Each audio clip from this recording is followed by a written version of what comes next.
aquí para presentar el libro La cerámica ática de figuras rojas, talleres y comercios, siglo IV a.C., el caso de Coimbra, del Barranco Ancho,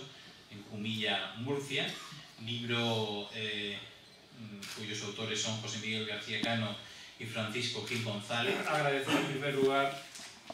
la presencia de todos ustedes esta tarde aquí. Bueno, viene a ser una monografía de un trabajo, lo tengo aquí medio escrito, paciente y continuado de investigación de más de 30 años, ya he insistido, angelinista. Y yo quería aquí decir que no sería tanto personalizar en los autores como también reconocer un poco la cantidad de gente que ha pasado por Coimbra del Barranco Ancho desde 1977, ¿no? Entonces, pues, el que nosotros estemos ahora al frente, pues bueno, hay un larguísimo elenco de gente que ha pasado por allí, empezando por la doctora Muñoz Amilibia, que fue a la que se le ocurrió que se podía investigar en aquel extraordinario yacimiento ibérico el año 77 y que nosotros, jóvenes estudiantes de primero de la Facultad de Letras, nos incorporamos ese primer verano y desde entonces. Bueno, en cuanto al libro, hacer una pequeña visión, un poco de conjunto, de valorar un poco lo que ha sido, yo que sé, mi vinculación con las cerámicas áticas o con las cerámicas griegas, fundamentalmente en 1980, 79, 80, yo empecé, de hecho me puse a trabajar para hacer la memoria de licenciatura sobre las cerámicas griegas y bueno, pues con el tiempo, efectivamente, luego volvió a cambiar, luego eran todos griegos, luego se valoró más el fenómeno indígena. Bueno, no voy a cansarle a ustedes porque todo eso se basa un poco en las rutas comerciales, como ha explicado Angelinista. Si vienen por el sur del Mediterráneo y entonces el transportista es púnico,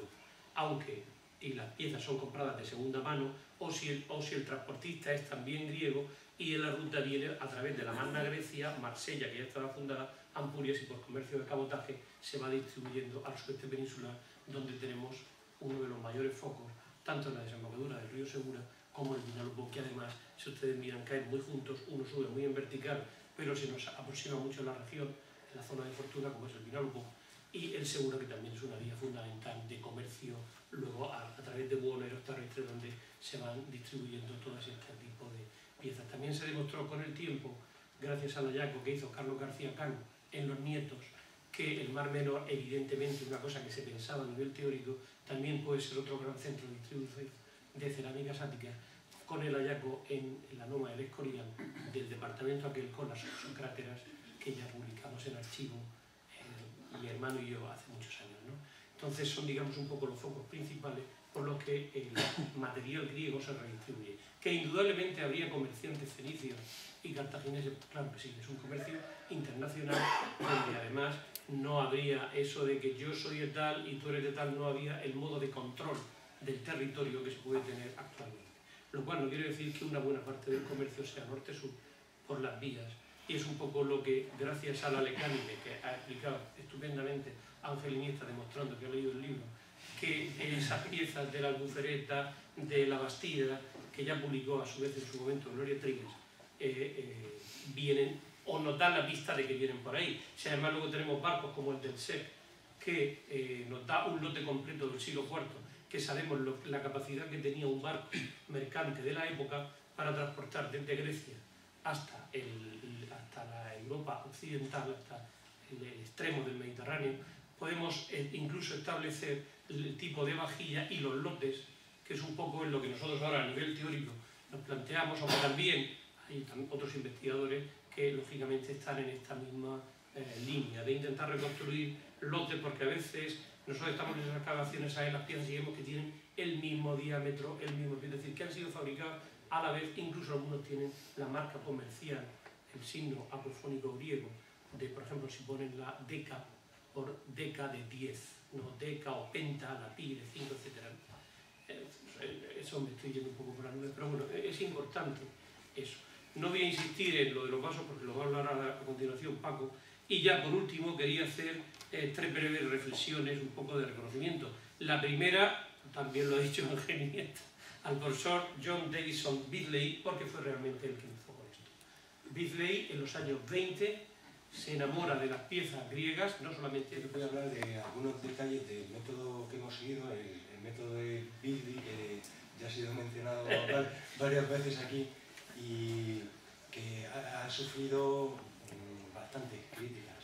En realidad el método consiste en analizar las diferencias entre las producciones. Muchas veces aparece la palabra artista en las descripciones que se le ha dado unas connotaciones negativas. Antes de que la arqueología surgiera como ciencia, el interés por las antigüedades clásicas estaban más bien vinculadas a objetos de arte, interesaban no solo por aspectos estéticos, sino también porque los escritores griegos y romanos habían hablado de la gente que los habían hecho. Entonces se conocían datos sobre los artistas y habían sido famosos en su tiempo. Entonces eso le daba, digamos, un mayor interés. Los primeros estudios de la escultura casi siempre estuvieron orientados a descubrir sus autores a través de los textos clásicos. Entonces, en lo que es la pintura sobre vasos áticos se dan unas circunstancias similares, solo que el interés por este tipo de vasos, aunque estaban en colecciones y tal, no hasta el siglo XVIII no hubo el mismo interés que por objetos como la escultura o las monedas. Entonces, se formaron, igual que ocurrió con las esculturas, al principio se buscaba el objeto, se hicieron auténticos destrozos en necrópolis. Por ejemplo, se podía citar el caso de la necrópolis turca de Gulfi, que era propiedad de un hermano de Napoleón, y en un año se extrajeron de allí 3.400 vasos. Normalmente se buscaban los vasos decorados, todo aquello que no estuviera decorado, y bueno, allí esta necrópolis todavía se publicó después los datos, pero en otras los destrozos fueron mucho mayores. Pero el creciente número de piezas y las publicaciones dio lugar a que fueran accesibles estos vasos a un número mayor de público, un público más amplio de lo que habían sido simples coleccionistas, y sirvió para que se fuera profundizando en los estudios. Ya desde el siglo XIX empezaron a clasificarse no solo por el tipo de escenas que aparecían. Al principio el interés era fundamentalmente en aspectos de identificar relatos mitológicos o pasajes de la literatura homérica, pero después ya empezaron a fijarse, sobre todo en volúmenes tan grandes como este que acabo de mencionar, requirió métodos más detallados de clasificación, y empezó a usarse los estilos, las diferentes calidades. Una de las primeras cosas que lograron estos primeros investigadores fue separar, darse cuenta de que realmente muchos de los vasos que se encontraban en Italia realmente eran griegos. Esto fue principalmente a través de las inscripciones, en particular las que llevan un nombre propio seguido de Eikoisen o de Grassen, que es hecho por, que podría ser el alfarero o el dueño del taller, no está claro, o pintado por.